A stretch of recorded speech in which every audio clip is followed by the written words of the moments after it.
டாசு குய்கே அப்படின்ற ஒரு சைனீஸ் துறவி என்னடா இவரு வெளிநாட்டு தோற்றம் கொன்ற ஒரு துறவியா இருக்காரு. போதி தர்மர் கண்மொழிக்கும் போது இந்த சீன துறவி டாசு குய்கேக்கு ரொம்ப ஈர்ப்பு அதிகமாகுது.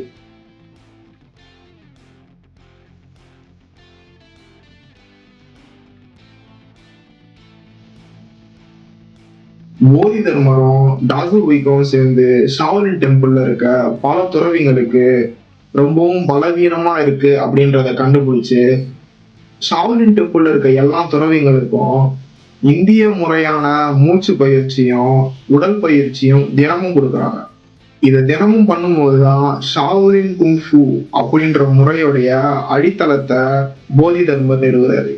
இதை சொல்லி கொடுத்த கையோட போதி தர்மர் ஜென் புத்திசம் அப்படின்ற ஒரு புத்த முறையையும் ஷாவ்லின் டெம்பிள்ல இருக்க துறவிங்களுக்கு சொல்லி தர்றாரு. இந்த ஜென் புத்திசம் சைனா முழுவதும் பரவுது. புத்த முறையிலேயே ஒரு சிறந்த புத்த முறையான ஜென் புத்திசம் முறைய கற்பித்தது நம்ம போதி தர்மர் அப்படின்றதுல எந்த ஒரு கேள்வியும் இல்லை. அந்த இடத்துல பல சீன துறவிகளால அன்போட கூப்பிட்ட பெயர் தான் தாமோ.